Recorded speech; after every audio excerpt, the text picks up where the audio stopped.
Hello, welcome to Web of Stories. My name is Melinda and it's 2024. Actually, it's not. It's mid-December 2023, but I'm filming this now. This will drop on January 1st. So happy 2024. I'm here with my 2024 reading goals. Last year for 2023, I only set 3 reading goals and I met 2 of them and failed miserably on the other one.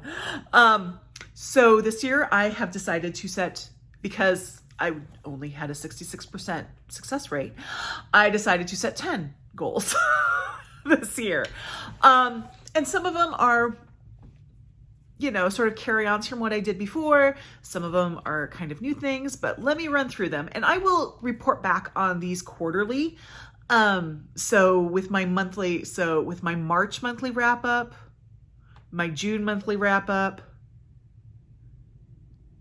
my September monthly wrap up, and my December monthly wrap up, I will report back on how I'm doing on these goals. But this is to let you know what they are. So my first goal, 165 books. How I came to this number. So last year, my goal was 144 books. As of the time that I am filming this, I should have had this number ready and I don't. Hold on one second. Sorry. I've read 183 books. So obviously I blew that one out of the water, which is great. My goal with my Goodreads kind of like number of books read, it's not, and I shouldn't say Goodreads because I can track this on Storygraph. It's not to try to push myself to read more books. What I'm trying to do is find that number, which is a good kind of like stay on track throughout the year thing. My goal is to kind of make my Goodreads goal at some point in December.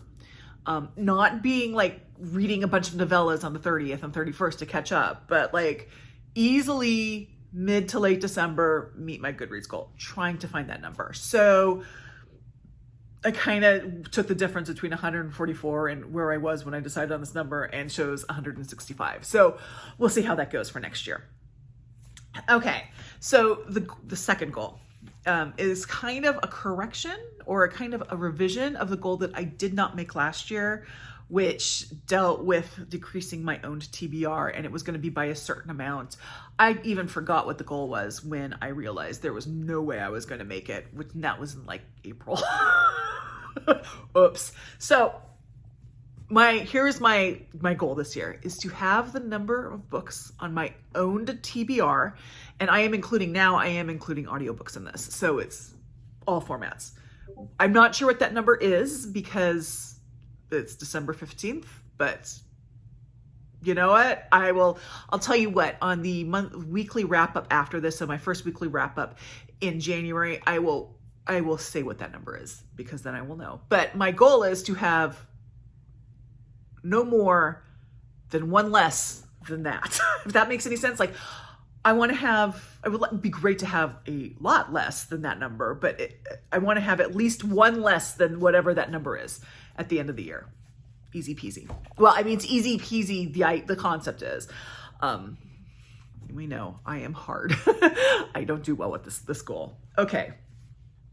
Number 3.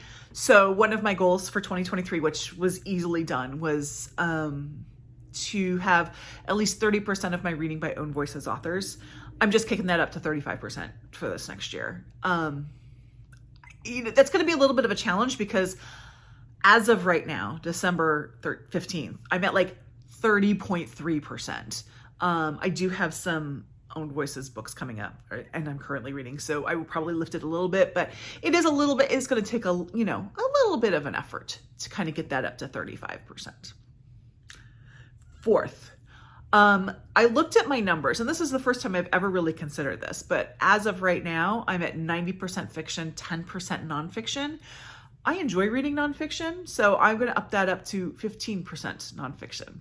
Now, that might actually be easy because I signed up to host the booktube prize awards, and I signed up to do nonfiction, so I will have some nonfiction books that I kind of have to read. But yeah, I just want to read, and I'm going to do Historathon 2024, which is nonfiction history, which I love. So that's probably going to be a pretty easy goal for me to make, but I want to read at least 15% nonfiction. Oh, okay. Oh, number 5. I want less than 50% of the books that I read be by authors from the United States.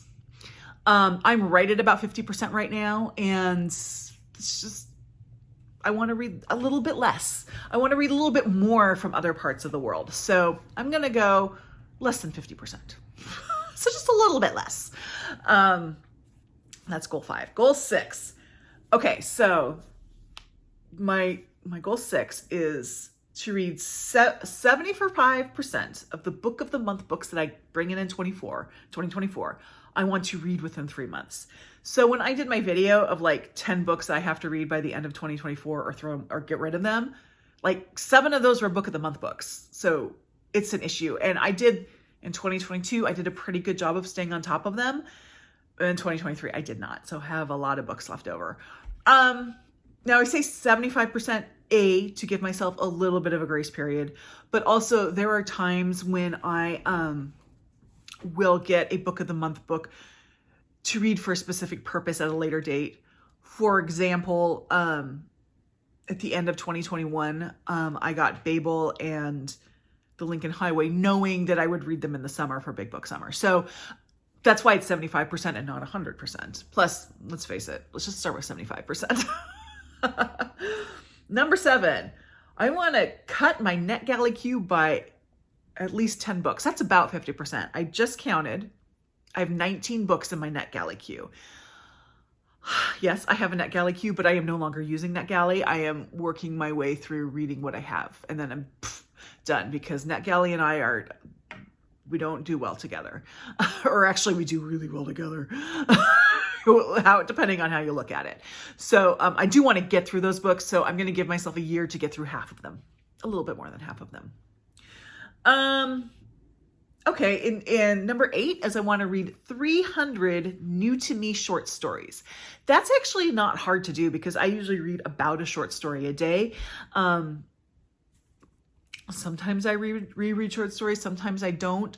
But yeah, that's just kind of to keep me going on my short story reading. That's why I have that one. It's kind of like the total books read. It's not a challenge to kind of make myself do more. It's just to make sure I stay on track. And the last 2 are kind of like, okay, you got to do this. Number 9 is to finally listen or read The Adventures of Huckleberry Finn by Mark Twain. So if those of you who haven't heard the story, when I was a junior in high school, I took American Lit, and one of the books that we were required to read, like most high school students at the time, was The Adventures of Huckleberry Finn by Mark Twain. And we, in our school, we would have a district-wide test on it afterwards. It was an essay test. And I tried to read it, but I couldn't get past the dialect in it. Just couldn't. And at that point in time, like, audiobooks did exist, but they were like, very monotonous. They weren't like they are now. They were just a monotonous reading of the book, meant pretty much for people who were hearing impaired. They weren't meant really for general consumption.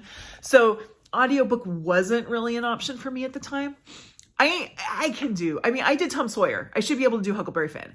And it's kind of like, and then when we had the district test, so I didn't read this book, took the district test, BS'd my way through it, and got the highest score in the district. So I feel like I have a cosmic debt that I have to pay. So I need to pay that. So I'm going to read or listen to The Adventures of Huckleberry Finn by Mark Twain at some point in 2024. That was kind of a wishy-washy, unstated goal of mine in 2023, and clearly I did not do it. So I'm saying it now so that it will get done. And finally, this is kind of sort of in the same vein, I am going to reread at least one book by Jane Austen. So I have read all of Jane Austen's books. All but one of them, actually technically all of them, but I read in an academic setting. So Sense and Sensibility was never assigned to me in school, but I read it during physics lectures in college, so it was technically in an academic setting. Ironically, Sense and Sensibility is the one that I kind of liked, but I didn't like any of Jane Austen's books, and I've always said I don't like Jane Austen. But I kind of think that it might be because they were assigned to me and I read them in an academic setting. And when you read a book in an academic setting, it's a different experience. I'm not saying it's bad. I'm just saying it's different. There are a lot of books I read in an academic setting and enjoyed. But I I just think I need to give Jane Austen another try. It's my I hate Jane Austen thing. It isn't fair at this point if I don't at least try to read her on my own for my own enjoyment. And I'm a different person now. I am older. I'm not going to go too far. I'm an older person now. And it might be that Jane Austen works for me now and didn't work for me when I was late teen, early 20s. So, yes. Now, I might do that part of Jane Austen July. I might not. I don't know. I'm just going to do it at some point. I am going to reread something by Jane Austen and see if I still don't like her. And I actually am kind of expecting to like her when I reread it, but we'll see. So those are my 10 goals for 2024. Happy New Year. I'd love to hear what some of your goals are. Let me know in the comments down below. Like, subscribe, all that jazz. And feel free to join my Discord. We have a lot of fun stuff coming up this year on the Discord. So information's down below. Thanks, and I will see you next time. Bye.